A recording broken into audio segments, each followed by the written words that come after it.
whether you like it or not, they're enforcing the laws, and it's just that they're just not used to it. They're going crazy over it. A lot of these groups, because it was fine when they said something against conservatives, but now they're, when the same thing's coming back at them for them breaking the laws, they need to be accountable for their action. I think they've been able to run free and do whatever they wanted and not be held accountable, including members of Congress saying stuff. And they're going to have to be held accountable just like everybody else. I don't care whether it's conservative or liberals, as long as you enforce it equally. No, yeah, I agree with that. So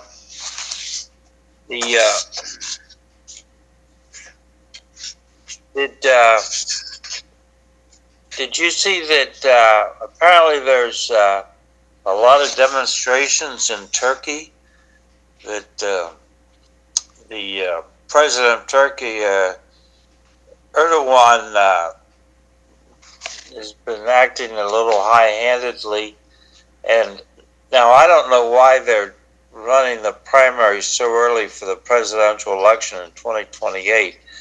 But over the weekend, they were running primaries, and the mayor of Istanbul, Imamoglu, was arrested on the day of the primary, and then the university revoked his diploma. And then crowds took to the streets, unprecedented size. So I don't know if Turkey's on the brink, but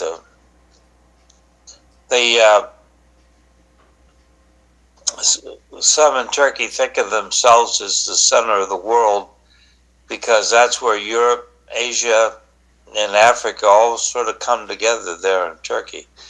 So it's kind of a pivotal nation. Yeah, Turkey's an interesting country because they're sort of in the news and worldwide. They're kind of in a gray area.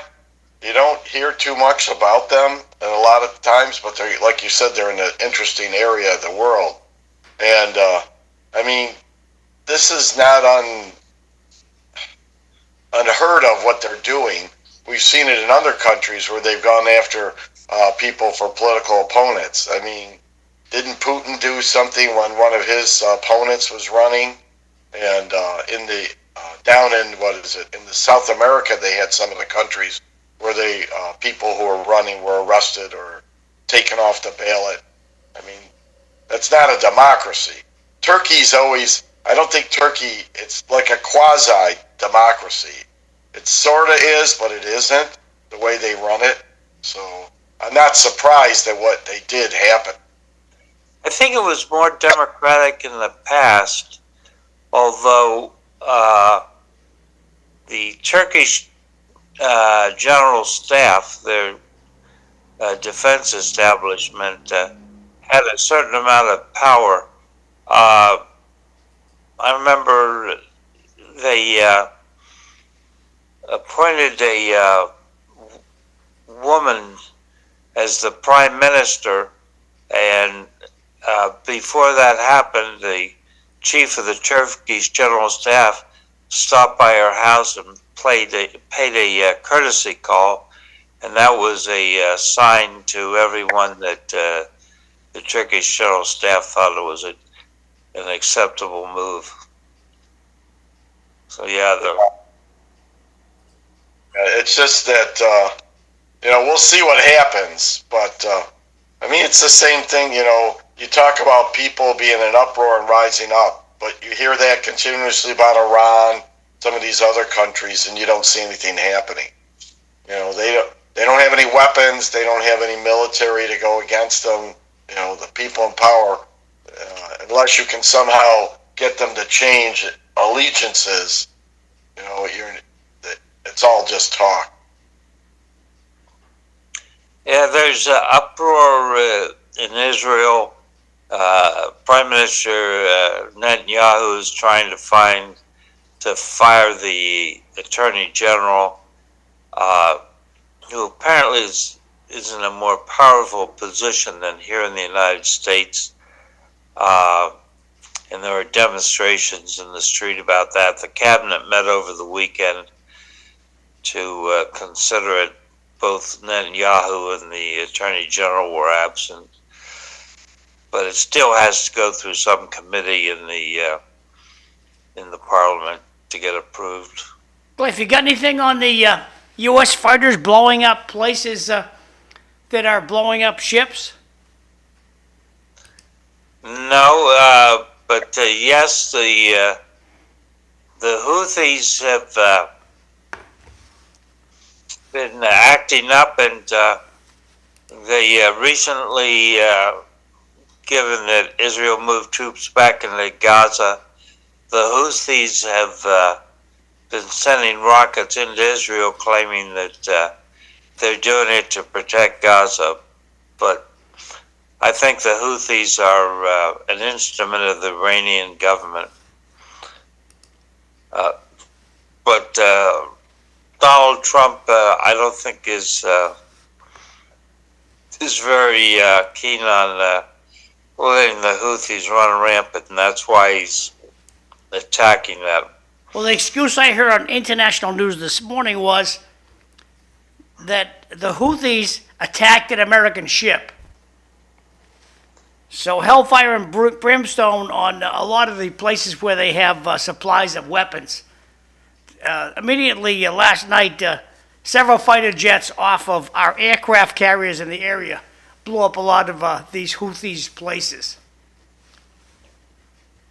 Yep, it's going to be one of those back and forth for a while until someone gets tired. So, Fru, how are you? I'm fine. Happy Monday, everyone. Morning, Mike. Hi, Mike. Welcome back. Nice to see you feeling better. You missed last week, so. Oh, yes. How was your long trip? Well, it was long flights, but it was not a long trip. It was only about. It was a happy one. Yes. The wedding went good. Okay. Everybody had a good time. So I'm looking forward. They're coming over here on Memorial Day in May. So welcome back. So at first I thought you were wearing a Hawaiian shirt, but no, now I've decided it's more Caribbean. I'm in a spring mood. Ah. Yeah, well, it does look joyful. Thank you. So the other place that's having trouble is South Korea, where the parliament's trying to impeach the president, President Yoon. He got his knickers in a twist and declared martial law, probably without any big reason, and now he's being impeached, and they have someone temporarily in his place while they're doing the impeachment. I'm not sure how that's all going to work out. So I'm glad you showed up, Fru, because I kicked down the road. The Congo's got problems with Rwanda attacking it, and the news said that the president of Congo had promised rare earth access to the U.S. if they'd help in the war. Should we be getting involved in that? Oh, well, I don't know if we should be getting involved or not. Are we getting for our own interest, or we are going to say that we are saving the world? And then you really ask, where have we really gone and saved the world without going there for our own interest? That's all I can say. But the problem there, as I was listening to the former president of Democratic Republic of Congo, President Kabila, he had a meeting with former president of South Africa, President Mbeki, and he was saying that the problem is within Congo, and the problem is within the leadership, and the solution is within Congo and the leadership. Anything that's happening in Congo is because of foreign influence, because of the fertile that is the Garden of Eden of the resources that fuel the West. But Western media will not really cover the truth. We know that the media these days, because of new technology, they are being probed and questioned everywhere, because whatever they say, there is a immediate counter on the ground where the information is happening. So it becomes very, very difficult to manipulate the population like they used to do when they had full control of the media. Yeah. So another hot spot is Sudan. Apparently, government troops have recently recaptured the presidential palace, but there's been war going on since Ramadan on 15 April in 2023, so that's almost 2 years. The Sudanese armed forces are fighting the rapid support forces, and well, that's another hot spot. When you hear news coming from the ground, true news from African itself, and like Boko Haram and all these other terrorist groups, they blame the West for fueling it and publicizing it in the Western media. We are watching what we are being told, and not seeking alternative for news. I was just listening to an international debate the other day. Someone was saying that, in fact, there's going to be chaos more in Africa, since most Africans are asserting their own independence and driving European nations out. Because if they continue at that rate, the rate of violence and immigration will be coming from Europe to Africa, where there will be employment and everything, because of there's no raw materials in Europe. And they would not be able to fuel their economy. But it's good that we speak this and look at it objectively, not continuing this masquerade and saying that Africa is miserable, Africa is this. No one on the panel will really dispute that fact or even come objectively because of what the West has painted. Yep. So we need to keep an eye on that as we go on. My wife sent me an article where someone was asking if we were on the edge of World War III. And the Center for Strategic and International Studies down in Washington, CSIS, it's a fairly respected think tank down there. It used to be part of Georgetown University, now it's independent. But they have a report out saying Russia's shadow war aims to pressure the West to curb its support for Ukraine. Last year there were strikes on transportation, infrastructure, and other targets across Europe. Last year these attacks jumped threefold. The guy writing it, Seth Jones, so he's not an amateur, he's a professional. He says he supports Trump's diplomatic outreach, but questions whether Putin is serious about peace or just buying time as Russian forces press for gains in eastern Ukraine. So he said he's not going to hold his breath for the Russians to suddenly change from the malign actor we've seen. So I don't know. I keep seeing infrequent reports about things happening. A DHL plane exploded mid-flight, a bomb detonation on a military base, hacking U.S. Treasury emails. Undersea cables are getting cut almost every other month. There was an attempted assassination of some German industrialists involved in producing military material. Has anybody been agitated by this in the Hey, past? I want to put a comment out there. The audience comment says, good morning, Fru. Great shirt. Love it. Thank you. Good morning, Eileen.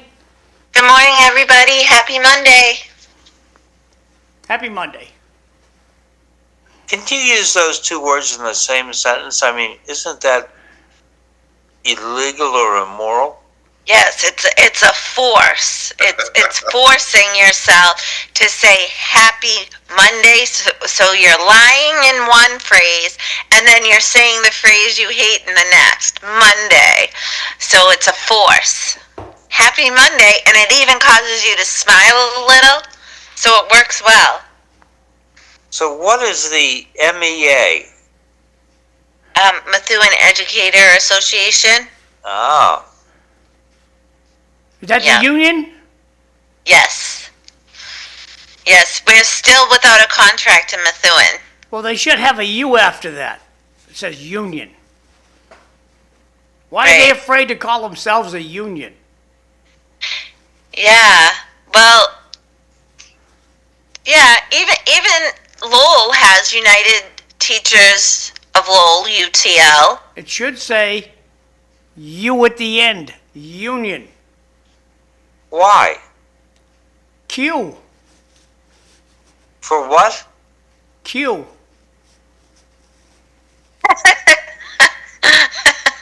All right, now he's getting funny. You said one word, Well, no, why? I mean, I get a kick out of these One letter. agencies. They try to make them look like they're a government agency, and they're not. They're a freaking union. Unions are great, but call yourself a union. We're the United Teachers of Lowell. Is that another department that Golden opened? Did Golden open up another department? Hire some more of his friends to run that? It should say union at the end. It's just my opinion, Cliff. I know you don't care for it, but tough. Talk show. Feisty Monday, huh, boys? No, I like labeling. And they are a union. It should say union after it. What are they afraid of? They embarrassed that they're a union? I don't think so. They're happy to collect our dues. That's for sure. Well, so back to World War III. Is anybody worried about that? It is a concern. We should not be over in the Middle East with the force that we have over there, sticking up for the Israelis only. We're not peacekeepers. We're just sticking up for the Israelis. That's my take. All it takes is one mistake, and it has a ripple effect all over the world. Look at what happened with World War I, with It the was assassination of Archduke Ferdinand. All it takes is one person, one thing to happen, and then all of a sudden everybody can overreact. And that's the fear. That's the big issue I have, that if people aren't careful. I mean, right now, Russia's involved in a war. China is building their military more and influencing a lot of different countries. So there's all kinds of things going on that could just spark, something to happen. And this time, it won't be the same. This time, if it ignites, we're not going to have anything left. And that's the thing that scares everybody. Well, Cliff, on that note, if you notice, the whole world is not Europe. It's not Europe. That is where, when they start their wars, we say war. If there's any destruction of the earth that's going to come, it's not going to start in Africa. It's not going to start in Asia. It's going to start by those who want to control the others. And that is where they have not been able to control themselves. And that is the origin of the past two wars. The Africans came there just to liberate, to help liberate. The Asians came there just for that. And even you talk about South America, even the Americans went there to help. So that is the bubbling point. is something that people, Western media will try to deflect it and send me elsewhere. I was also reading somewhere and someone was saying that in the areas in Ukraine, some other Russian and Eastern media and newspapers, they are carrying that they are killing Russians and burning their properties in the areas of in parts of Ukraine. But if that is happening, you would not equally see that on the other side of the media. And you know what happens in war. It's very, very true that it can happen anywhere until our pictures start coming out from Abu Ghraib. We never believed that kind of a situation could happen. That's true. And Abu Ghraib was a blot on our story. Not nice. Okay. So in Methuen, is World War III going to start in Methuen over the contract, Eileen? Eileen's not in the picture right now.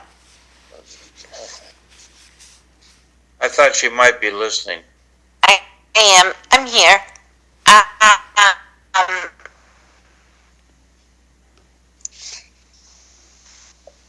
So I don't know. Well, I think we have a contract settled on. To you Friday on that. I'll have to through that. I think they settled on, but we still wear red.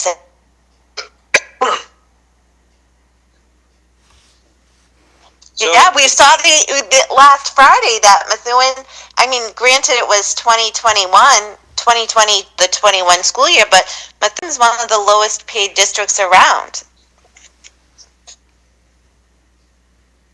Yep. That's because you have a lousy union. Yeah, and there is a difference between the MEA, like the type of union that Lowell is part of the AFT union. MEA is part of the now I'm gonna forget it. Does it say it on here?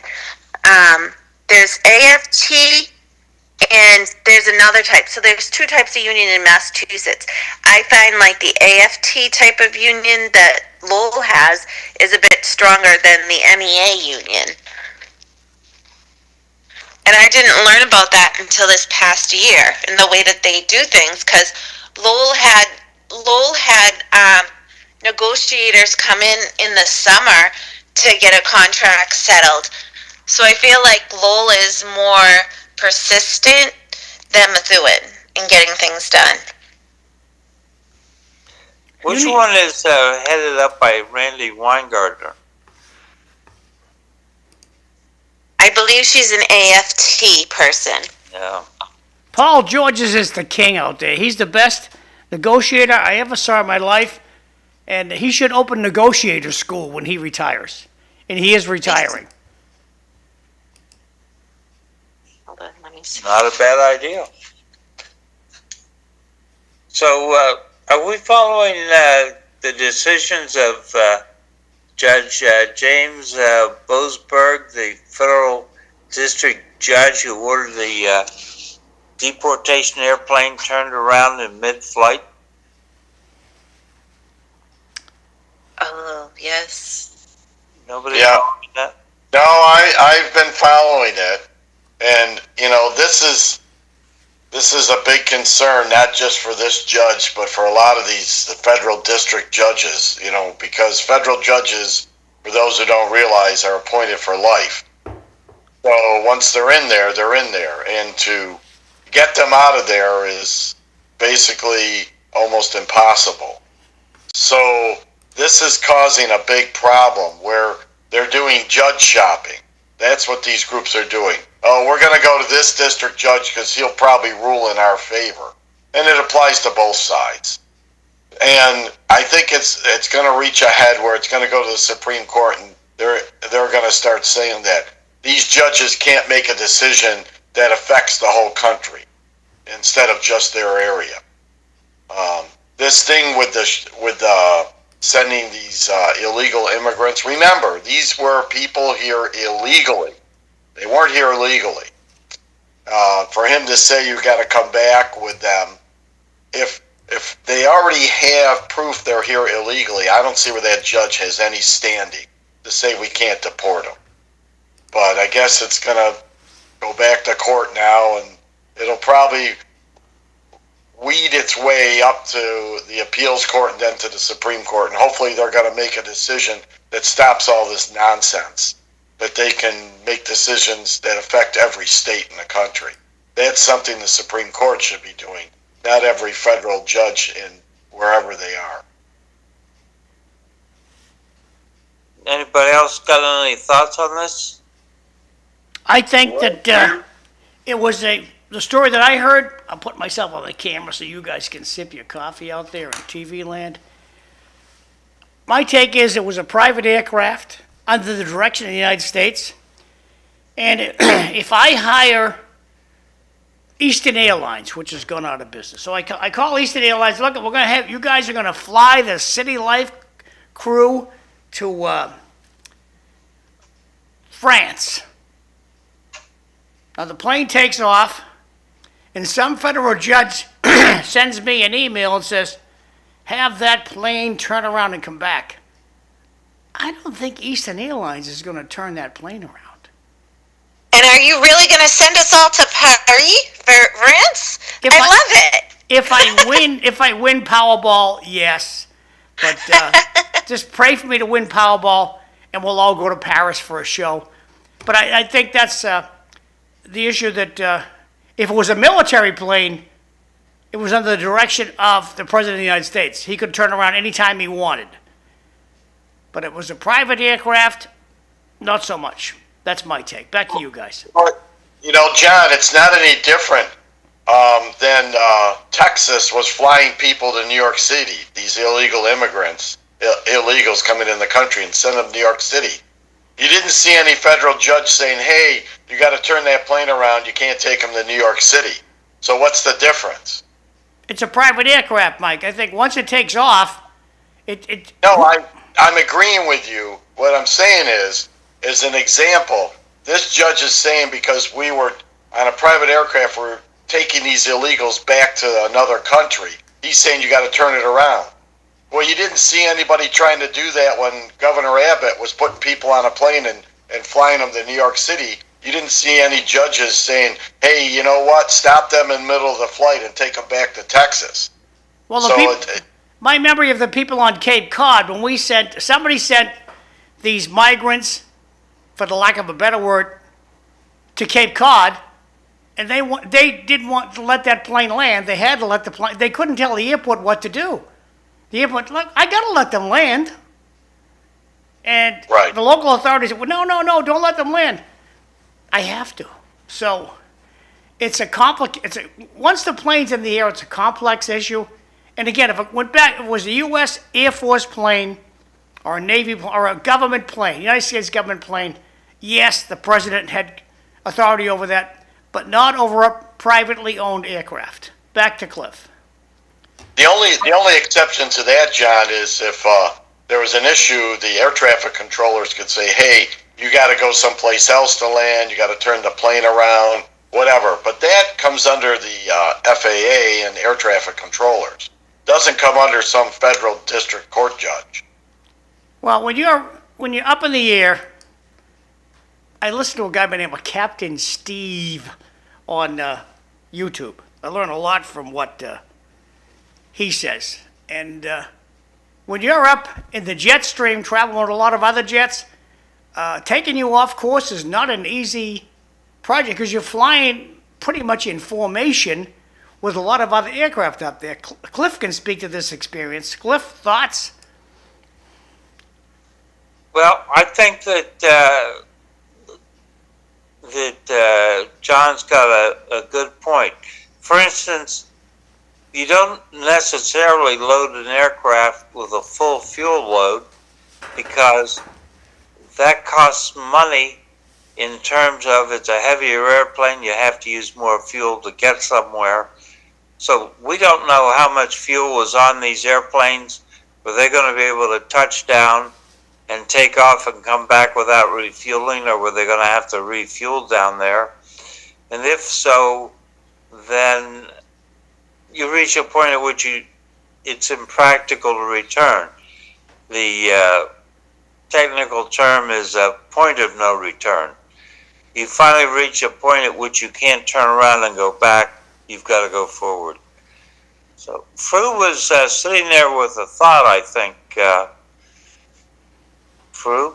Well, Cliff, all I can say is there is only one nation around the world that is respected for their legal system. America's system is admired and copied around the world. If we start disrespecting and not following our legal system because of political lineage, it may serve the individuals now, but the damage that could do around the world for us is endless. So whatever is doing, people can do it for immediate gratification, for the sake of the nation and the prestige and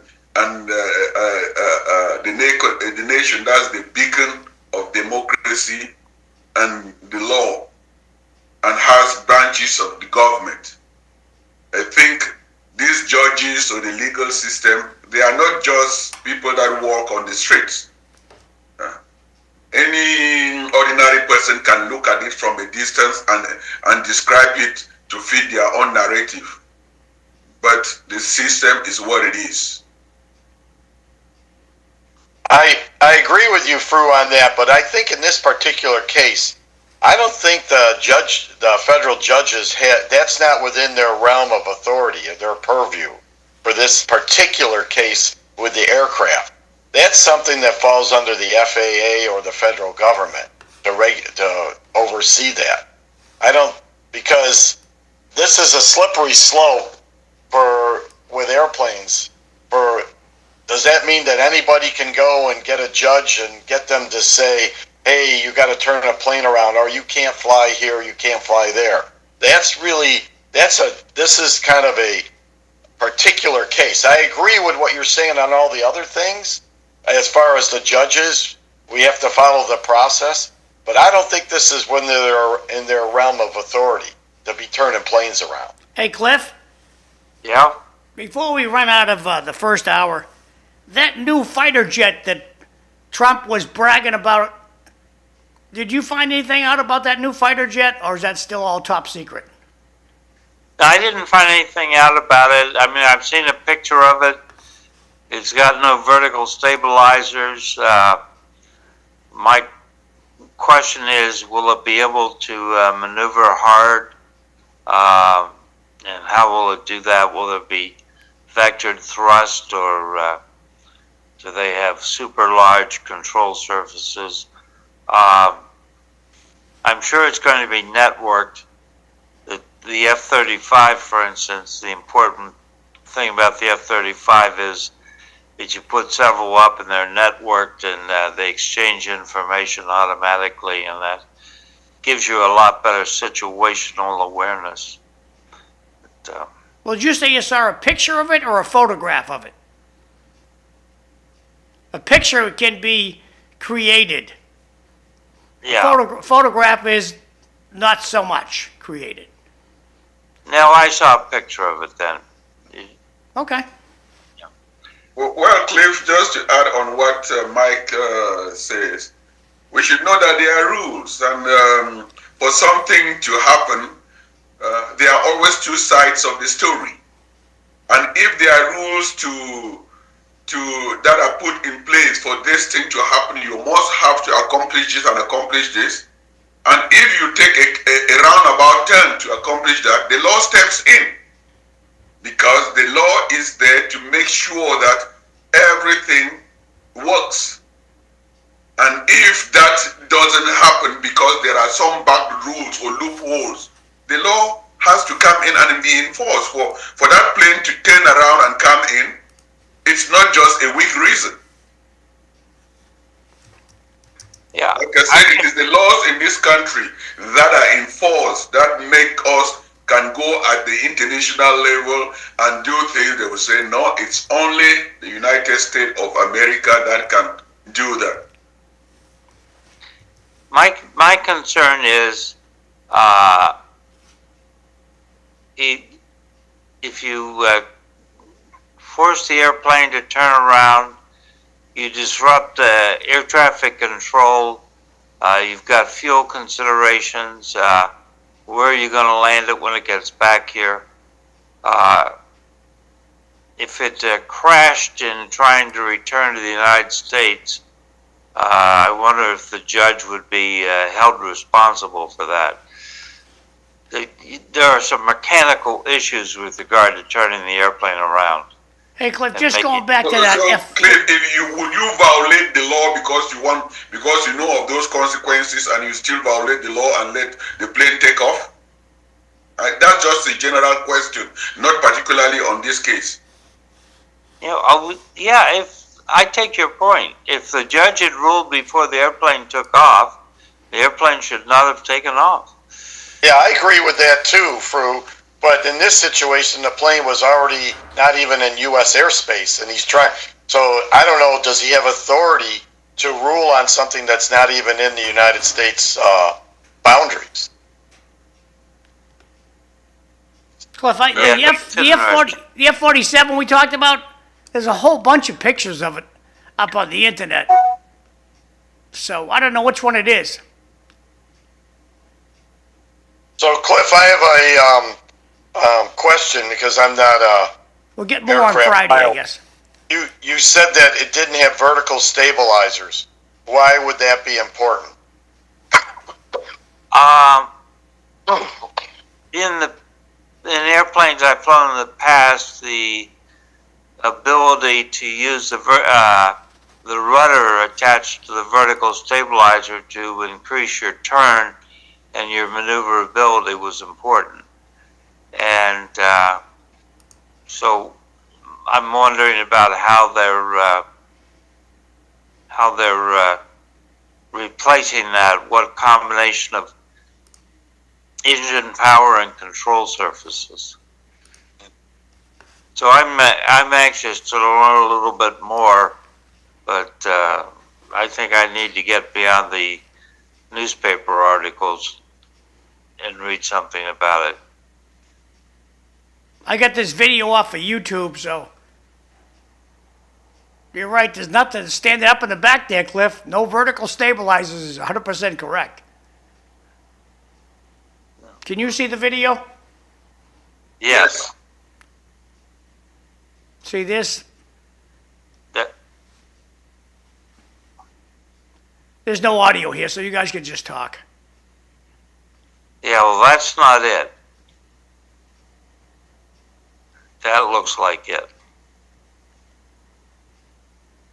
And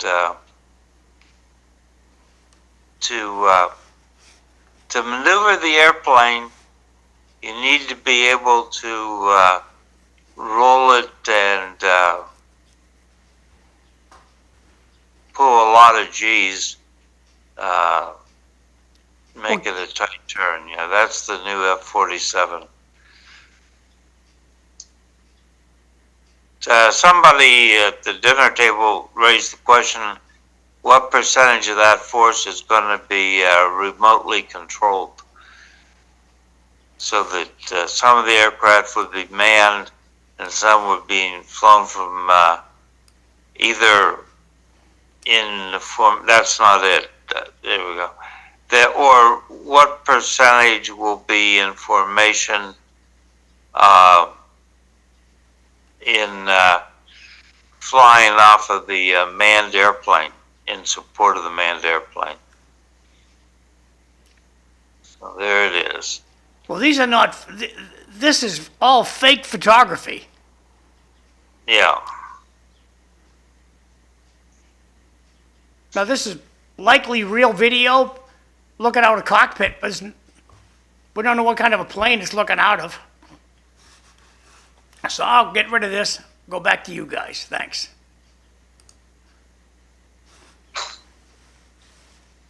So, John, I just sent you something on Messenger about, it's a picture of how the new F-47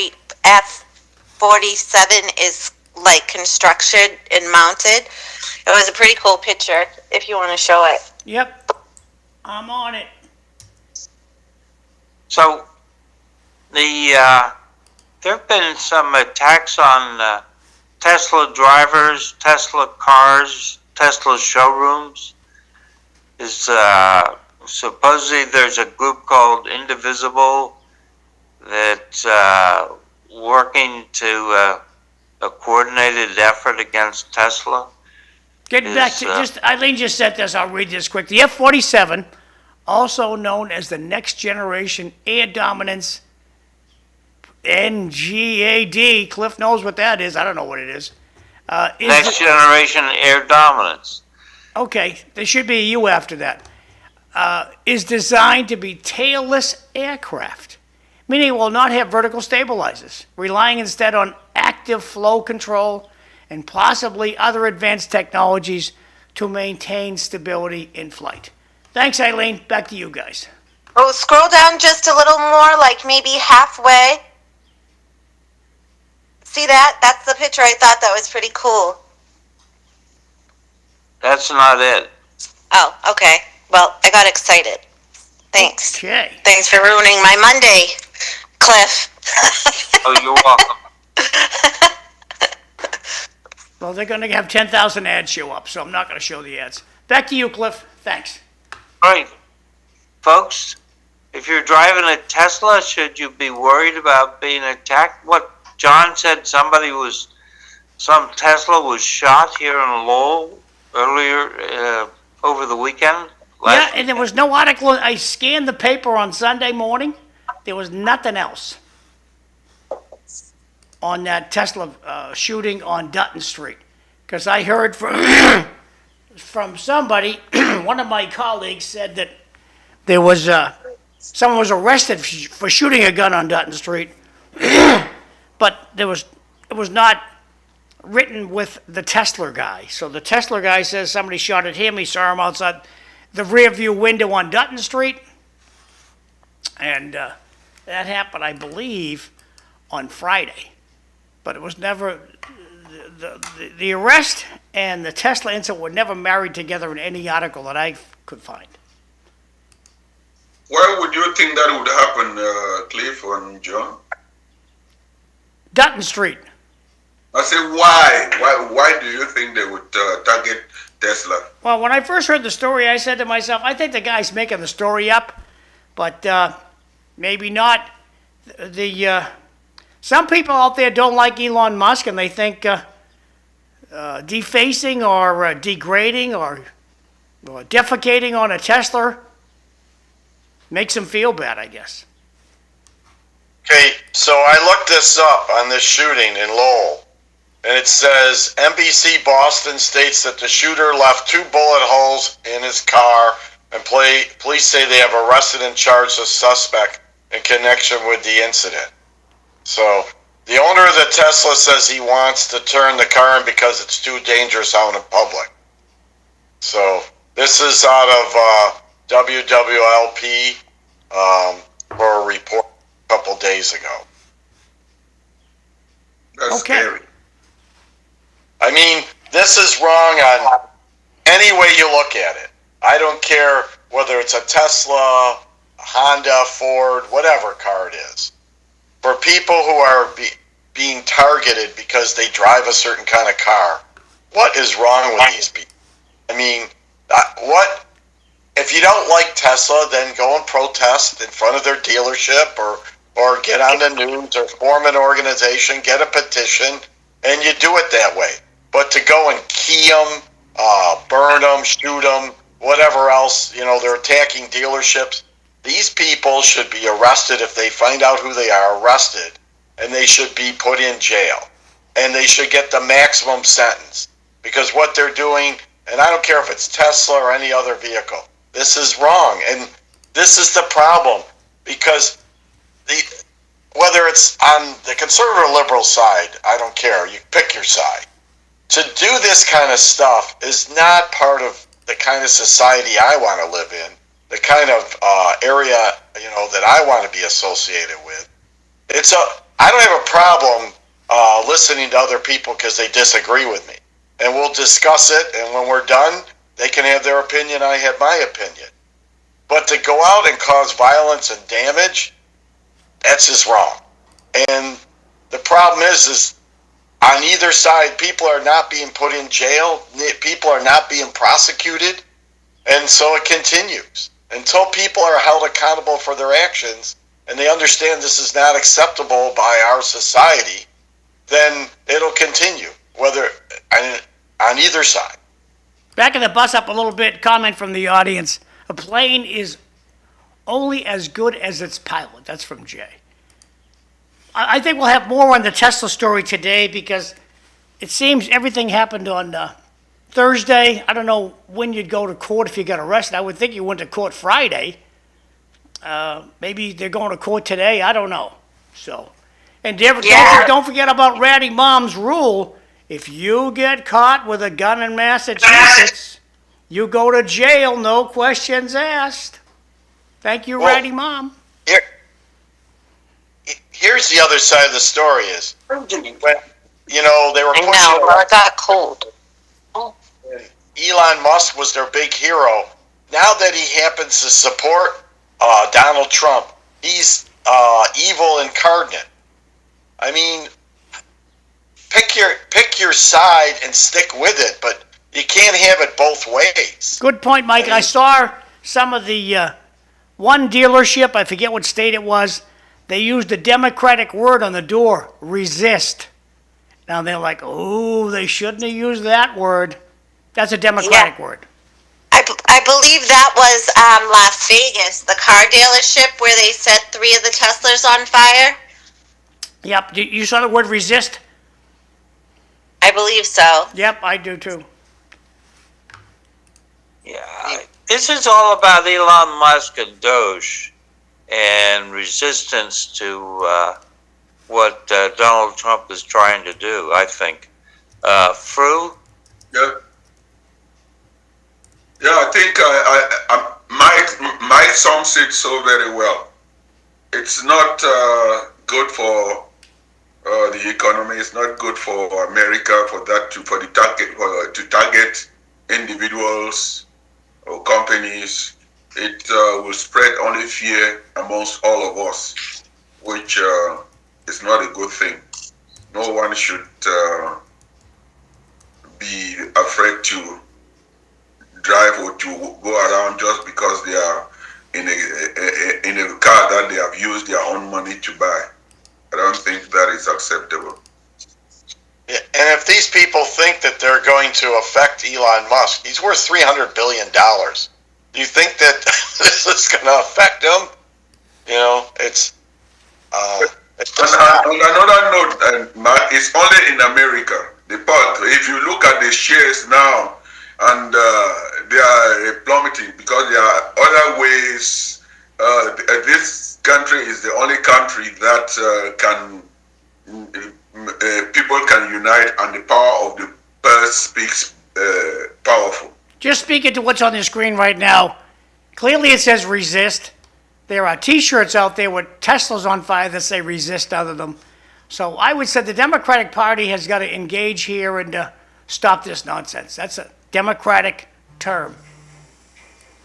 Well, John, I don't think this media is pro anyone, because if you are singling a party and then coming 100% and doing that, it looks as if you are being so one-sided and not fair and balanced. Fru, resist is a Democratic term. I'm not saying that because I'm a Democrat, but I'm just saying that you are not the spokesperson to advocate certain things, because what you say on the air as a host, it becomes gospel truth. Fru, I think you're an open-minded Democrat. I don't think you're a blue underwear Democrat, but you're an open-minded Democrat. And you have never heard the Democrats use the word resist? understand what you mean. When I see Okay, we receipts, gotta go I to don't break, see so any we'll be back. guidance. Thanks. So I want to ask the bigger question. I can't talk, it goes over the, cut. Can't talk. All right. Let's go Good there. to see you, Fru. And there you go, Cliff. Good morning, everyone. Welcome to City Life Show. I'm Cliff Krieger, your host. I'm joined by Eileen Delrossi, my co-host. Hello, Eileen. Or maybe not. She's getting. Good morning. Oh, there you are. You've covered up your union sweatshirt. Is it cold out there? It's cold. Yes, it's very cold. Cold in the house too. 30 degrees. We have a good chance of rain today, but it's going up to 43. And from down in Florida, where it's in the 70s, we have Mike Smith. We got a comment from the audience. Holding up a note here. Comment from the audience. We all say accountability, and look what is happening when you have accountability. The Democratic Party is a ship heading for the rocks, not a minion. Thank you for your comments. Back to you, Cliff. Yeah. I'd like to ask the other question, because we're talking about this thing with resist and that, and reading through some of the stuff you sent me, Cliff, and I looked at other things. So this organization, Indivisible, I think, or Invincible, is going to organize protests against the Tesla's dealerships and all this stuff. And George Soros is funding it, is sending millions of dollars into it. So if they go in and start damaging properties and these protests and cause damage or injury to people, can you charge George Soros as an accomplice because he's aiding and abetting them? Because it seems like he's untouchable. It's an interesting comment because from the audience, Mike, it says, I believe these mostly peaceful protests are tied directly to George Soros. I don't know who George Soros is, but somebody's out there agreeing you already. You've never heard of George Soros? I don't know the guy. Yes, His I've heard of him. His son has been brainwashed just as well. I mean, his son is, if he died tomorrow, his son would continue on exactly what he's doing. Well, if you want daddy's dough, you better do as daddy does. Yeah. Otherwise, he'll find a 22-year-old girlfriend and she'll get it. Yeah. George Soros is a very rich person, an immigrant to the United States, a U.S. citizen. In his manipulation of markets and currencies, he crashed the British pound at one point. So he's got billions of dollars, and he is famous, in my mind, for supporting progressive district attorneys that were, I would say, soft on crime. So what's the screen that just came up? Oh, never mind, John, it went away. No, I got it. It's another text come up, so, and I'll read out loud for you guys. Don't forget about President Obama. He has a lot to do pulling the strings. Hey, anybody hear about Obama getting divorced? Is that still bubbling up, or did they put that back in the drawer? Back in the drawer. Understood. Thank you. It just amazes me for somebody who came to this country, because he didn't have opportunities in his own country, to come here and be very successful financially, to do so many things to kind of destroy our country. I just don't understand it.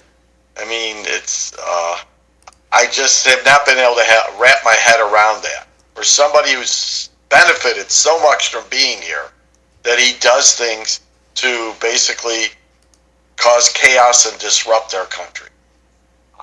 I think that in his mind he thinks he's making it better. But So he's making it better by getting district attorneys elected who don't want to enforce the laws on the books. That's their job. This is George Soros. So, Cliff, you might send him an email, see if he wants to come on the show someday. Be interesting. He's got $25 billion. So he's got quite the pack of dough.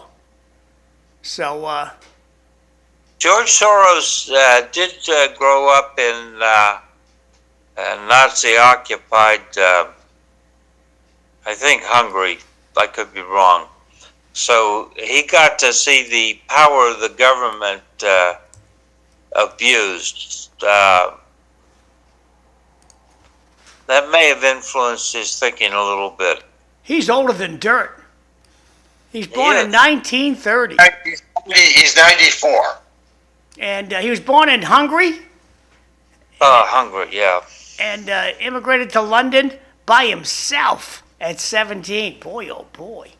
He survived the Nazi occupation of Budapest before moving to London and studying at London School of Economics. Fascinating life.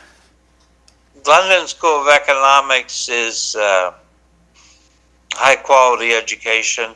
George Soros survived in Budapest, Hungary as a young man, and he was Jewish while the Nazis were going after the Jews. So a rough early life. I saw where Kitty Dukakis passed away on Saturday at the age of 88. So she had a good run. She's survived by her husband, Michael Dukakis, who's still kicking around. Another comment from the Mike audience. Dukakis was our governor several times and ran for president once. Obama is a petty individual who has no business being president. Well, he won these. Didn't he win twice? He won twice. Yep. Yeah, I don't necessarily agree with that. The thing that concerns me about Obama is, how much was he influencing the previous administration with Biden as president? Because, as has been pointed out before, he is the only president in recent history, in many decades, that once they left office, hung around in D.C. as a resident and was involved with stuff. You don't see any of the other presidents. Even Biden, now that he's not president, you don't see anything about him in D.C. So you got to really wonder how much he was pulling strings. And there was a lot of people from his previous administration that were involved with the Biden administration. Cliff, got a question for you from the audience. Which surface has more craters, the moon or Fairmount Street? Oh, Fairmount Street.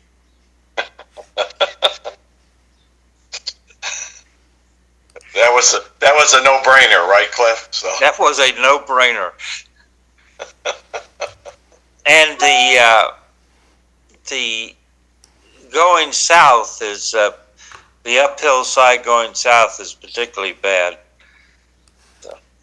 Another comment from the audience. George Soros has long been a boogeyman of the conservatives. Elon Musk is the new Soros from the far right. Thank you for your comments. If you want to comment, just send me a text. I'll just sort of reject that other hand.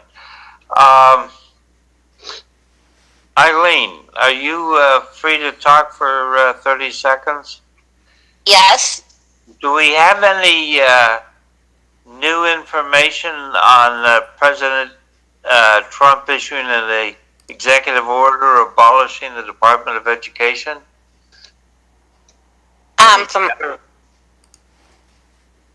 What I only heard this weekend was that my question was in regards to student loans and who would handle that now. And I saw some news over the weekend saying the United States Small Business Association was going to start dealing with that student loan piece. That's it, but just that he's trying to shrink down that federal piece as much as possible. Well, there were some 4,000 bureaucrats there helping to launder money from Massachusetts to other states. He can't really close the Department of Education from what I've been reading. He can minimize it, but I guess Congress has to basically abolish that department. I think you're right. Go ahead, Eileen. I was just going to say, I don't think Congress will ever allow that. I'm not sure, but... We'll see. It would be an interesting vote to see who votes what way. All right. So, Eileen, anything happened in the school committee last week? No, it went by really quick. We did have a spotlight on excellence for the Robinson School, who won the basketball tournament for, I believe, most of the Merrimack Valley, and the Sullivan girls. So Robinson was the boys' team, and the Sullivan girls' team won the basketball championship in Lowell. So we celebrated them, and I don't know. Then I went to the bathroom, and the meeting was 3/4 of the way over. It was quick. Well, it was. What'd you say? That is quick, yeah. Yeah, I mean, yeah. So I don't think we really got to any issues. I know this week, I believe we have a policy and governance subcommittee because we're working on updating all the policies due to the whole issue with the $150,000 big nothing burger that that the school committee wanted to have to assess human resources. So we're updating the current policy manuals. We have a subcommittee on that, and I believe we are also having a joint subcommittee meeting with the city council on the facilities of the school buildings this week. Oh. Are we ever going to get it fixed? I mean, we're going to talk about it. But if your question is, what are we actually going to do about it? I can only talk about it. I can't actually do it. If I could do it, I'd totally see if I could get a contract for it. Okay. We have a city council meeting coming up tomorrow, 6 o'clock. I notice there's a motion by Eric Gitcher to release the minutes from executive sessions pertaining to the Hamilton Canal Innovation District.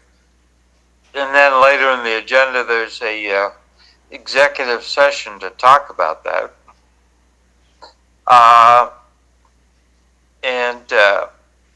Gary Robinson and Eric Gitcher want the law department to provide a draft panhandling ordinance that preserves First Amendment protections. That'll be interesting. Corey Robinson provide options to incorporate school facility issues into our Lowell 311 communication system. Yes, you guys have that app downloaded?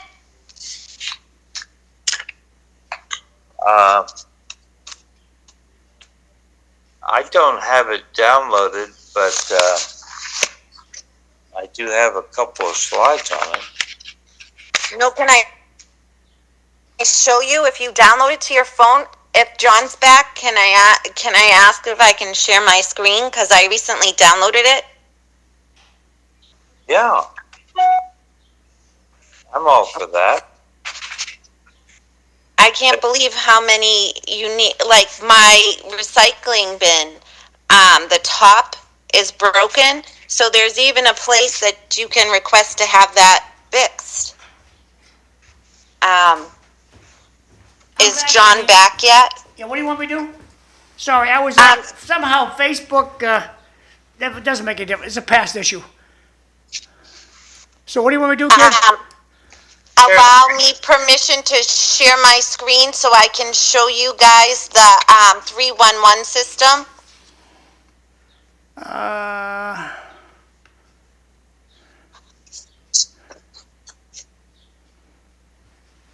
I don't know, where is the share screen thing? I don't see it here. I believe it's under more. Under more.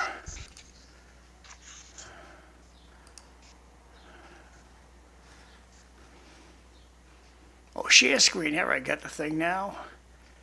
And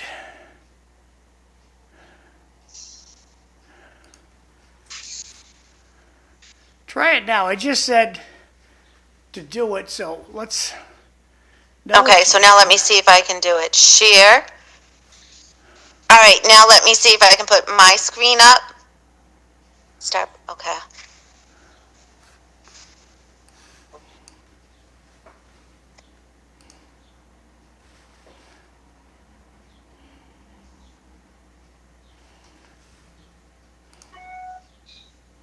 So can you guys see my screen right now? No. No. I think I can see it in the background. No, that's not it. That's the Rogers School. No, I meant behind the Robinson School. All right.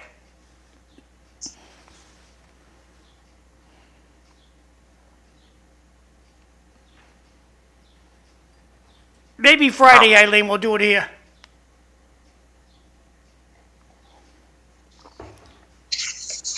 Well, while Eileen's searching, Lowell 311 is a way to report actions that are Cliff, needed. are you covering your microphone?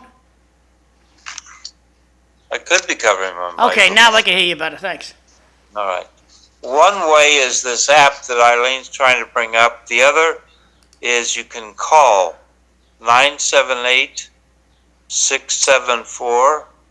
978-674-4311. So for John, 978-674-4311. All right, now I'm back. All right, 978-674-4311. So why would I want to do that, Cliff? Because you'd like to report the fact that the left-hand turn light going up to the hospital eastbound on VFW Highway is misoriented so that it's looking at lane number 1 instead of looking at the left-hand turn lane, and that it needs to be adjusted. This is a way for you to report this to the city so that they can go out and fix it. Oh, okay. Or you want to report a pothole on Highland Street. I usually just call Rita Mercier.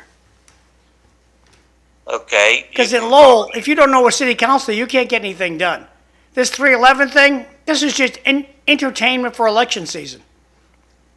I disagree with you. For Haven't- instance, Now, Cliff, I was coming down and noticed that the sign on the side of a parking garage, that one of the letters had fallen off. I didn't call a city council, I called the city, and it was fixed in about 48 hours. well, see, when we hire our friends to do the signs for us, that's what happens.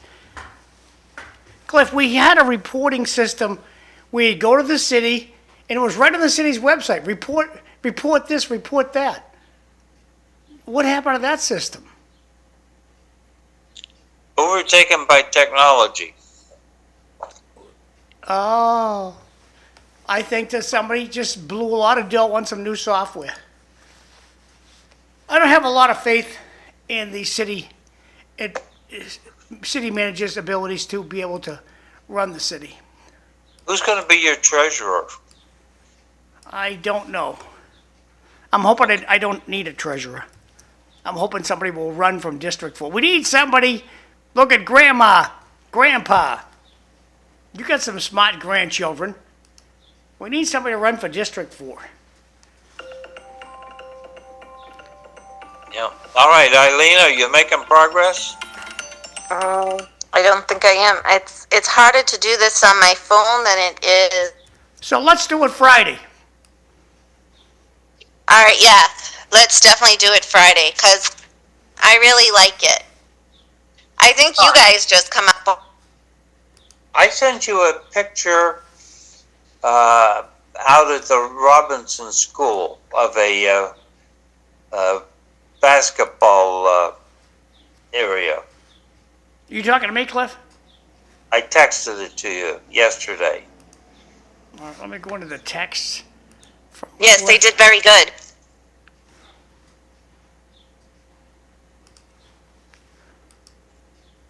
Because this pertains They're to, quite a good team with some. yeah, to some motion by Eric Gitcher. It's on the screen now, Cliff. Okay. Um, So Eric Gitcher, I did some of whatever I was putting together out there. what? Eileen Oh, has sorry. Hold on. Hold extra on. person talking in the room there. Oh, okay. So I don't see the picture, but I'll go on with the motion. Have the proper department remove the landscape rock placed in the island between the Riley School and the Sullivan School in the parking lot and replace with loam and grass. And at the end of the parking lot, there's a little island. There's a basketball hoop that's been set up, but the land in the island is filled in with rock rubble instead of being filled in with turf sod of some sort. And for one thing, I think that that's not appropriate when you have a basketball net up and some kid might fall and they fall into the rocks and hurt themselves. And Eric says he's heard reports that people were throwing the rocks, and that's not good either. What the heck? They think they're Democrats fighting Elon Musk. So that's that item. I have to admit that it took me 2 trips around to figure out what it was. Corey Robinson wanted an update on Shattuck Street cobblestone replacement, and he notes he's interested in the warranty on work performed. Kim Scott wants the law department to amend a ruling on reserved dwelling parking space to eliminate Section G. Her district is the only one that's excluded, and that can be fixed by doing Section G. And Corey Belanger wants to select a location for a dog park in the Belvedere. Cliff, I got 2 messages. The first is directed to you. Mr. Krieger, I haven't seen a Bavarian cream donut at Market Basket in 2 weeks. It's been all Boston cream. I think the donut lobby is against us. Page 2 in the text, 311 is reporting potholes on Fairmount. Back to you, Cliff. Okay. There's 2 motion responses, one on dog kennels. Apparently we're putting a limit. If it's boarding, holding, or overnight, the limit's 25 dogs. For daycare and training without boarding, you need to have 1 person, staff member per 15 dogs. And then the second, the Office of the Mayor and the City Manager have worked with the veterans folks to commemorate the Tuskegee Airmen, and that will be this Thursday, 27 March at 5 p.m. in the mayor's reception room. To one of those who bravely defended our nation during World War II. And I think the other thing is to appreciate the importance of the First Lady, because the Tuskegee Airmen is an outcome of the First Lady, Eleanor Roosevelt, going to her husband, President Franklin D. Roosevelt, and advocating for this. And then, of course, they'll have their secret squirrel meeting. John, are you ready for announcements? Yep, that's coming up right now. This week, we have a bunch of stuff going on. Let me get the right one back up again. Okay, the job fair. If you're in between jobs or you got a grandkid that doesn't really know what they want to do with their life, they're going to have a whole bunch of companies at Middlesex Community College, downtown Lowell, in the building, the big stand-up building. The address is 33 Kearney Square on the 25th and 26th, so that's Tuesday and Wednesday of this week. They want you to register, so take your smartphone over to the computer, over to the TV set, and zero in on this guy. It'll bring you to a web page, tells you a lot more about this, but it's from 11:01, Tuesday and Wednesday this week. They're going to have 60 different employers there. So you can get a government job, private sector job, all kinds of job opportunities going to be there. It's free. All you got to do is register. So please walk over to the TV set or the computer, whatever you got. Put your camera, put your phone in camera mode and zero in on this guy and get your grandkid a nice new job, or get yourself a nice new job. Eric Gitchy is having a party Thursday the 27th this week at Mount Pleasant Country Club. It's from 5:30 to 7:30 p.m. and I hope to see you there. The Tuskegee Airmen. Well, Cliff just talked about this. This is also on Thursday, March 27th at 5 p.m. Lowell City Hall, the Mayor's Reception Room, 375 Merrimack Street. The Office of Mayor Daniel P. Rourke and the Lowell City Council Office of the City Manager Thomas A. Golden Jr. invite you to join the City of Lowell in commemorating the Tuskegee Airmen who bravely defended our nation during World War II. Light refreshments will be served. So that's on Thursday the 27th as well. Today is the 24th of March. Lowell Senior Center is proud to have lunch 7 days a week. Today they have teriyaki chicken. Yesterday they had baked ham. On Saturday they had pasta and meatball. So this lunch 7 days a week. Show up there around 10:30. Go in the front door, plunk down your $2. If you don't have the $2, they'll give you a ticket for free. And lunch 7 days a week. Show up at 10:30. Lunch, it comes out at 11, and you can be walking out of there at 11:30. Health fair is coming up in Tewksbury on April 9th. And if you want to be a vendor or you have some questions about this, please be in touch with Susan Timmons. There's a phone number down here. And this is at the Tewksbury Senior Center, 175 Chandler Street in Tewksbury. Danielle McFadden, she's having a party April 3rd, 5 to 8 p.m. at Mount Pleasant Golf Club, 141 Staple Street. That's up in the Highlands.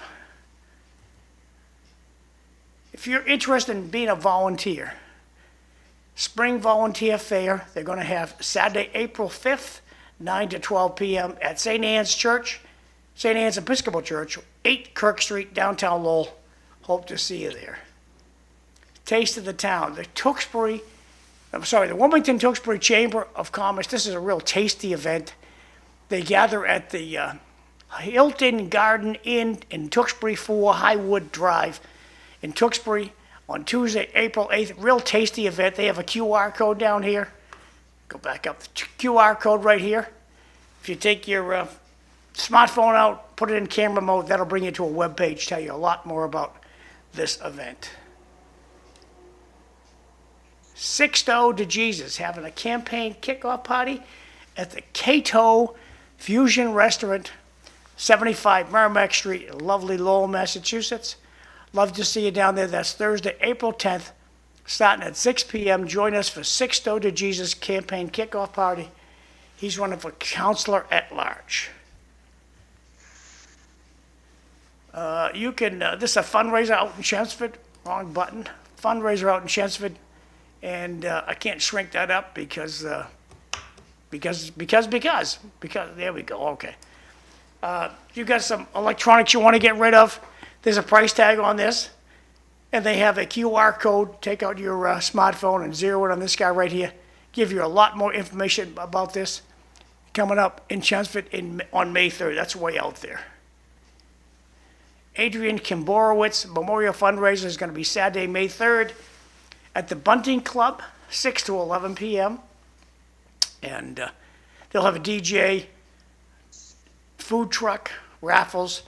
So it'll be a nice event in honor of Adrian Kimborowitz.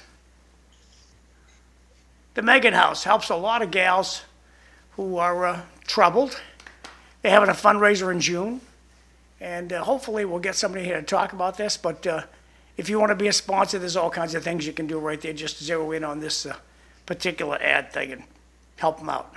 That's the last announcement today. I had two more political parties, but I don't know what happened to those announcements. Back to you, Cliff. Thank you for your patience. Okay. The Tuskegee Airmen, they're probably few and far between. The last of the participants, Royal Air Force Fighter Command participants in the Battle of Britain passed away over the weekend.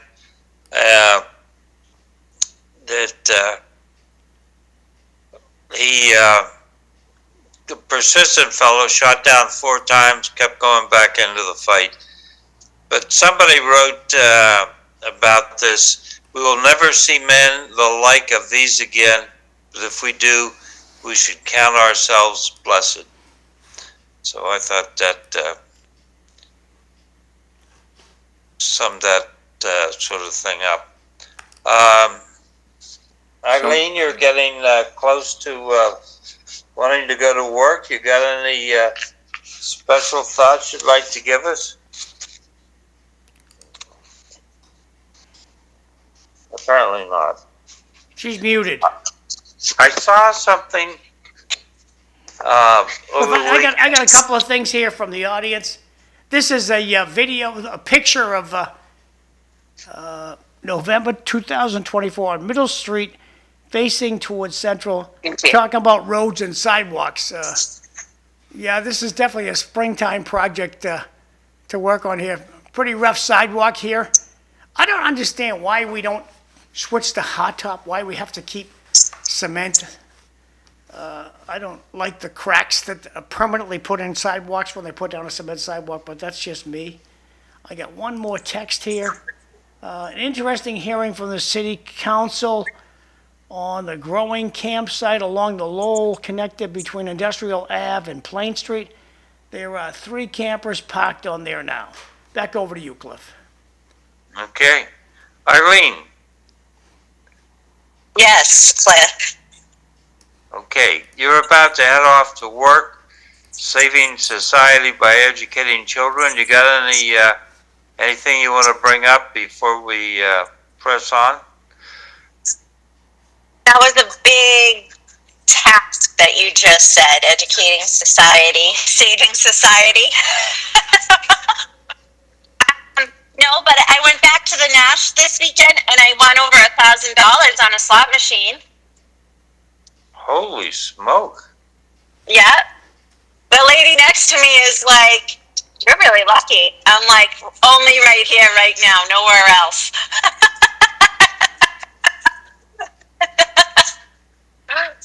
So how is that casino up there in Nashua? Well, it's not, I mean, it's nice. It's weird that it's like in the old Sears, right? It's, like John said, like they have those partitions that are there. So I like that because it gives room. And so you're not breathing in as much as the same air as the person right next to you. We heard people that eat there really enjoy the food. What I don't think is those restaurants, I don't think they're open during the week. They're only open during the weekends right now. It's easy to get one of those loyalty cards. You just put your ID in the machine and it verifies your information. And I think you just add your email and your phone number and it spits out like the Nash loyalty card for you. Oh, it's good. Where'd you park? At the mall entrance. How, And the parking is, yeah. how many footsteps to the door? I don't know. I can track it. There were a lot because we kind of parked back because I don't like fighting for a close-up spot. I'd rather walk than circle and park. Because you could see, like, eventually if that place gets more popular, like parking is going to become an issue. Yeah, when Ellen and I went there, St. Patty's Day, we went there, and I am pretty lucky when it comes to parking. I pull up, and some guy right at the front door was leaving at the same time, so I lucked out. But people were walking from China, and they had a long stroll to get to that front door. So maybe they should consider have a roaming golf cart go around and pick people up and bring them back and forth to the car. It's quite the hoof to the door. Yeah, like the Burlington Mall would have at Christmas time when you used to have to park way over there. Didn't they used to have a shuttle for older people? Yeah. To bring them to the door, something like that. Yeah, Yeah. I'd love to have a shuttle that just come over and pick you up. Like in Disney. You park your car in China, you hop on a shuttle, and it brings you to the monorail. It's a nice treat to be able to hop on that shuttle. They should think about something like that. Yeah. So you're really going into work now. All right, guys. Have a good We'll week. see you. Thanks, Eileen. All right. See you Friday. Bye. You too. So, my news source found a poll of Democrats as to who they would like to see on the presidential ticket, which granted 2028's 3.5 years away. But it was interesting to me that number one was Kamala Harris at 36%, and followed by Pete Buttigieg at 10%.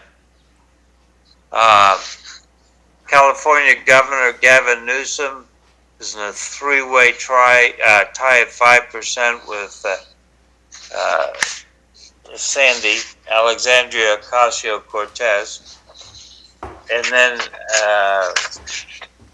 Ms. Harris's running mate in 2024, Minnesota Governor Tim Walz, who's been out putting himself on display. TV billionaire Mark Cuban pulled in 4%, along with Pennsylvania Governor Josh Shapiro.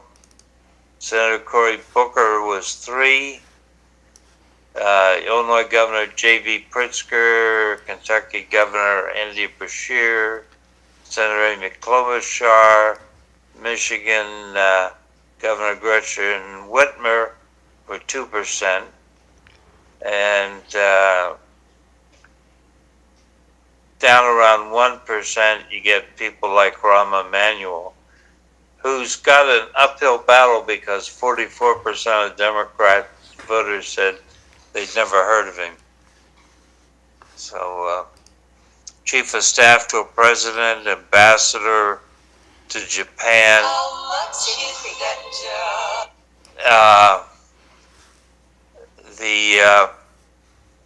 What else? Mayor of Chicago. Any of those that tickle your fancy, Mike? I got two comments from the audience. So Obama is pushing AOC. Look out, the media hitching to her wagon. Home run, Eileen. Everyone says Nash is a good take. Go ahead, Mike. Well, I'll piggyback on you there, John. AOC running, that's above her pay grade. That's what I'll say. I guess I have to eat my words if somehow she gets the nomination. I'm shocked that Newsom is not higher on the list for people. I find it disconcerting and with the Democratic Party that still the highest ranking person is Kamala Harris. There's just no way she can win. I can't see any path for her to win. And I mean, she's got a better chance of becoming governor of California than Newsom right now, possibly. Newsom is already positioning himself to run in 2028. He's flip-flopped on a number of things already in his state. He's already trying to change stuff now instead of waiting to the last minute. So he's trying to line everything up. Newsom is smart. He's slick. He's good looking, for the women. So, I mean, he's destroyed California, but a lot of people don't look at that. Down here in Florida, I am shocked on how many people hate Trump. And they do not want to even think about what he's doing for the country. So I'm just totally shocked on how many people down here hate Trump. And because they hate him, they don't want to look at anything else. The Democratic Party, until they get somebody who's out front, nationally known, that's leading the party, because they have no leaders now. I don't see anybody right now on that list that could be elected as president, especially if Trump is successful and J.D. Vance is active as vice president. You'll see him probably as the nominee in 2028. The person who sent this text didn't sign it, but they're a leading Democrat in law, knew who they are. The poll is meaningless, Cliff, at this point in time. It will not be AOC, and she just sent one more comment in. It won't be Newsom either. Thank you for your comments. Appreciate it. If you don't sign your comment, I can't put your name out there. Yeah, the only one I can see right now out of that list is anybody who's nationally known and has a chance possibly is Newsom. I don't see anybody else on there. I mean, Kamala, she's done. She's not going to run again. It's like Hillary trying to run again. Well, what do you guys think of Bernie Sanders walking out on an interview with Fox? And I'll just read this comment from Jay. It's going to be fun watching the Democratic Party fight each other and trash each other. Well, the Republicans do it too, so that's common. But did you guys see that Bernie Sanders walked out on an interview at Fox? He didn't like the questions, and that's a growing concern with broadcasters like us through the paid media. Politicians won't step up to the microphone, and they're not required to. So I think the media has to take the bull by the horns, and when they're campaigning to run for office, when Bernie Sanders is running for re-election, they should ask him, Bernie, will you sit down with NBC News or CBS or I don't care, CNN, once a month for half an hour? And you got to buttonhole them while they're running for office. Yes, I'll do it. No, I won't. Because this business of going down to the State House with a microphone, asking people questions, and they just say, we're not doing interviews. Get away from me. They don't. It shouldn't be that way. The media should have to sit down. The elected officials should have to sit down once a month with the local media and explain themselves. Thoughts? Well, I mean, I just quickly was looking up some of the stuff you mentioned. Looks like he got up during an ABC interview, it was reported by Fox, after a nonsense AOC question. I mean, they talk about freedom of speech. They talk about we have to be tolerant. And then they sit down in an interview and they just like, oh, you can't ask me that. Oh, I'm not going to answer that. I mean, you look at Trump. He's done more interviews and answered more questions in 2 months than probably all the politicians combined, just about. I mean, I'm being facetious saying that. But I mean, it's ridiculous that they don't answer questions or look at things. I mean, it's just they're only interested in rerunning for office and staying in power. That's all they're interested in. Comment from the audience. Bart says, great show today. Big red dog and Mike knocking it out of the park. Thank you, Bart.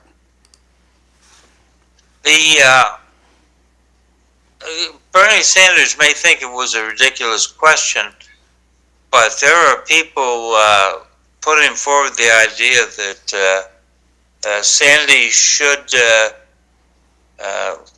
contest with Chuck Schumer for the Senate seat in New York. I don't know if she would get the Senate seat. Is her popularity bigger than her district? I'm not sure. Not enough. Maybe he's not going to run and she knows it.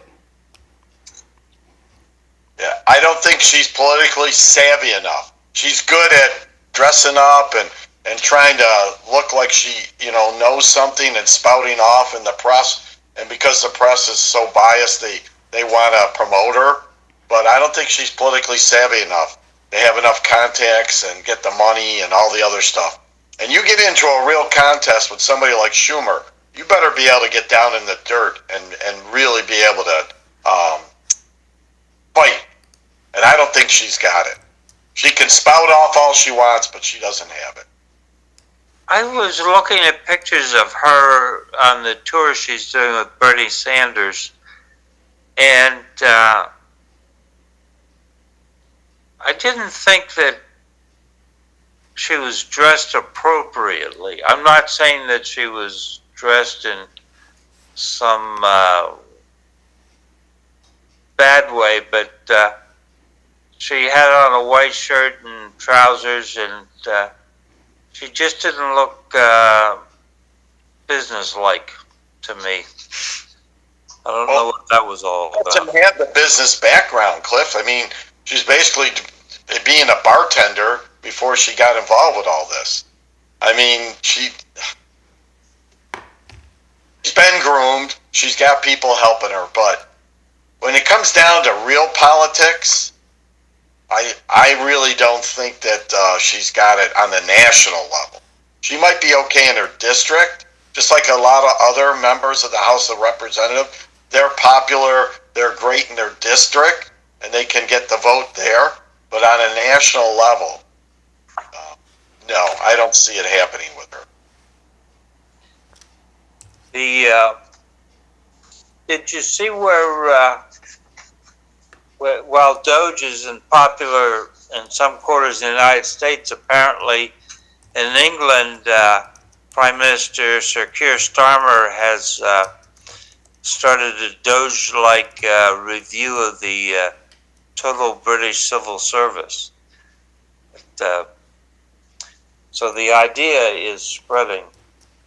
Well, of course, Doge is not going to be popular with certain sections of the populace because they're firing people and they're cutting off the gravy train to other people. So, I mean, welcome to the real world. What happens to most people that work for a company or work for a living, it's a business. They got to make a profit. They're not. They got to figure out ways to keep their profit, keep the business running. I mean, Musk is a prime example. He came into Twitter and he cut half the workforce. Twitter didn't just fall apart because he cut half the workforce. He says, we're not efficient. We're not getting the work done. If you want to work here, you gotta perform. Well, Mike, that goes back to Dr. Wang.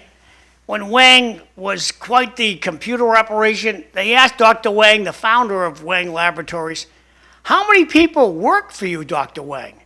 And his answer was about half. And that goes to a lot of organizations.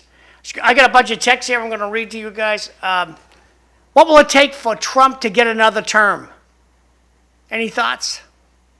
A constitutional amendment. Yes, I agree with Cliff. There's no way he can legally be elected president. And notice I said legally. Have you heard? He legally, and I would not support that anyways. They have an amendment to the Constitution because of FDR. They said, two terms is enough. That's what George Washington did. That's enough. He can't run again. Now he can support somebody to run for the next term and maybe be an advisor to that person, but he can't be president. I mean, Melania look at Obama. Melania Did can it. run. He Melania basically can run. almost had a third term with Biden with all his people in there. So Moving right along with the text, too early to tab a serious contender for 2028 for the Democrats' nominee. Someone unexpectedly like Jimmy Carter in 1976 could emerge. Sanders got up, but sat back down and finished the interview. I hope it's not Jimmy Carter that emerges, somebody like Jimmy Carter, because that was a disaster. So Jimmy Carter, he was we a nice didn't know it at the time. I thought, hey, this is great. Jimmy Carter, a technocrat. He'll bring change to the government. Moving right along with the text, President Trump only has 4 years to fix what the Biden administration destroyed. That's from Jay. Last text in this group, Buttigieg was a failure as transportation secretary and hopefully will fade away. That's from DW. Thank you for your comments. on your comment there, Cliff, about a technocrat, Yeah. he's the one who created the Department of Education, and look at how that worked out. I know. What a wasted vote that was. Well, the Department of Education only had 4,000 employees. It wasn't that gigantic of an organization. But a lot of money being funneled various and sundry places. Well, my whole thing is we're not for the kind of dough we're spending to educate our kids, like $18,000. Okay, people will cripple me for that, so I'll say $17,000 per student in Lowell. 20. Whatever number you want to say, Cliff, but it's at least 17 grand. And The number's 20,000. okay, you finish. What did you say, John? It's not important. Please continue. Right.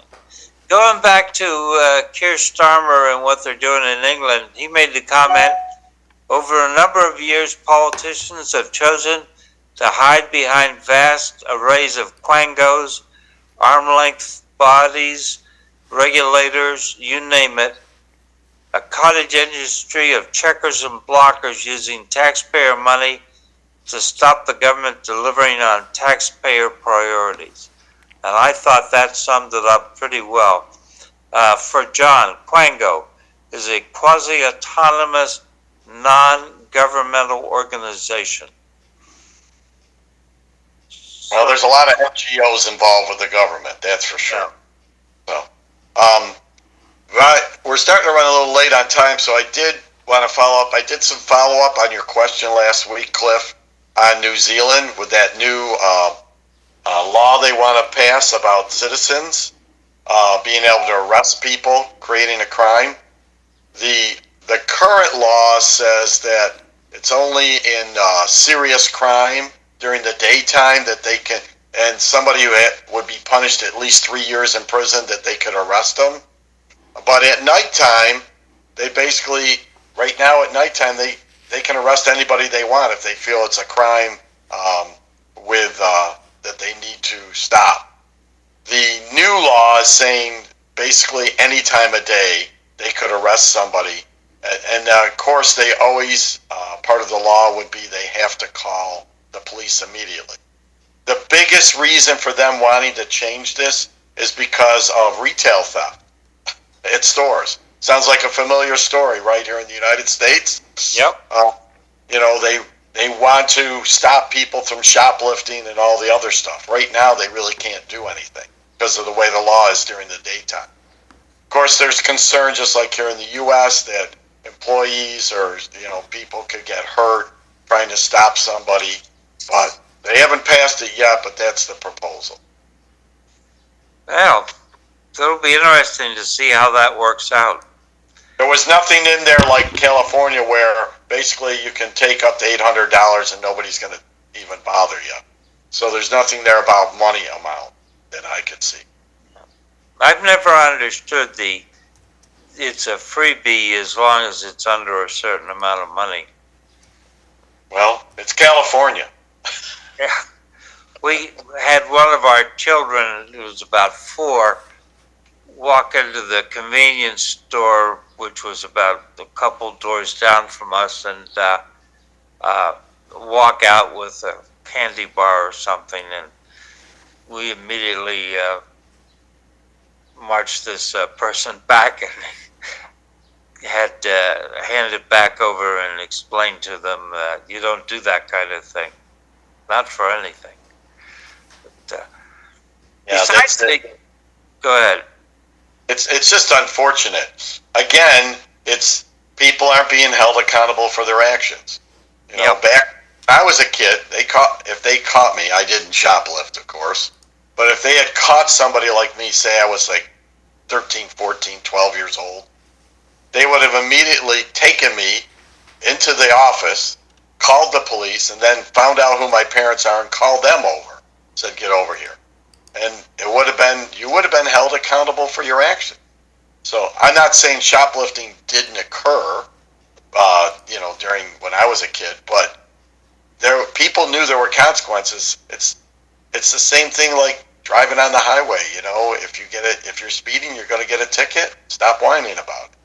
You know, people didn't like the results to the action they created. That's how you stop people from committing crimes or doing what they shouldn't do, because the result is worse than the action taken. Yeah. So, sort of following along on that and following along on the people protesting Elon Musk by threatening citizens who drive Teslas or damaging Teslas, they took a poll on this guy, Luigi Mangione, who shot and killed the healthcare CEO. The 41% of young voters find killing of the CEO acceptable. I mean, is healthcare that bad for young people? It just is surprising to me that anyone would think that that was an acceptable way to do business. But Yeah, it's pretty scary on what the youth, the information they're getting and how they're thinking like that. I mean, under no circumstances was that acceptable, in my opinion. I mean, maybe the healthcare companies screwed over people. I understand that. But going and killing somebody to handle that does not solve the problem. It just makes it worse, because it encourages other people to take the same actions. It's just not good. no, it's not. We need to be fetching up the children a little better. For people in Lowell, the Lowell Sun Sunday on page 3 in the column had a long screed, is the word I would use, against Donald Trump and Elon Musk. They did talk about Elizabeth Warren's town hall meeting the last Tuesday, which was pretty interesting, pretty dynamic. There were a lot of supporters. The hall they picked was just the right size for the crowd they picked.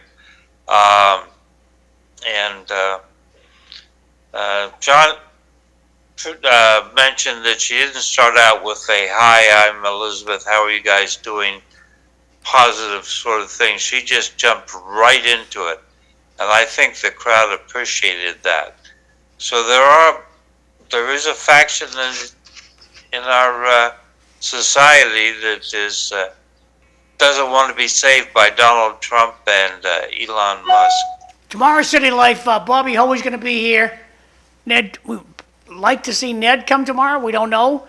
And then we got Tom Baumel. He's going to be here. But also Karen Casella and Arthur Santos will be here from the Registry of Deeds. They're coming at 7. And then Tewksbury, candidate for Tewksbury Selectman, his name is Rich Russo Jr. He's coming at 6. That's tomorrow, City Life. Time is short, Cliff. Oh, yeah, it's short. So, Mike, how's it look down in Florida for this week? You doing any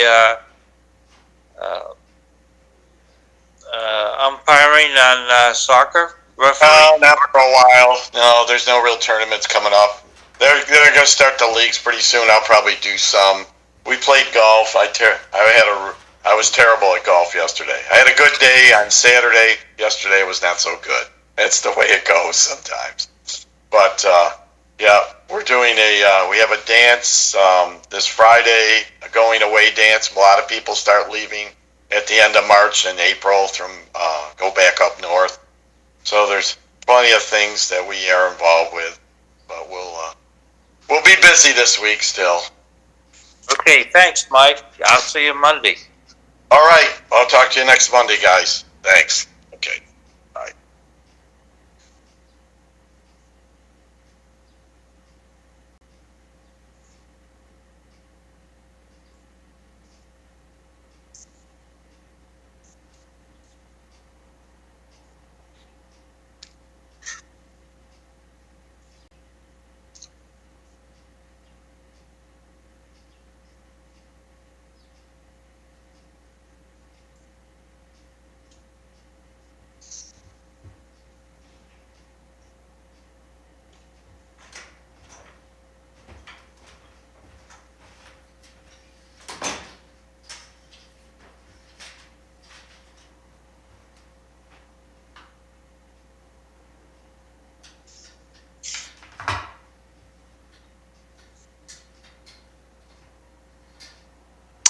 So, John. Hi, Cliff. Yeah, I'm going to log off. I'll see you Friday. And we have Melanie Gilbert Friday, right? I'll have to check the calendar, but you're probably right. I think she's coming Friday. That's not going to work.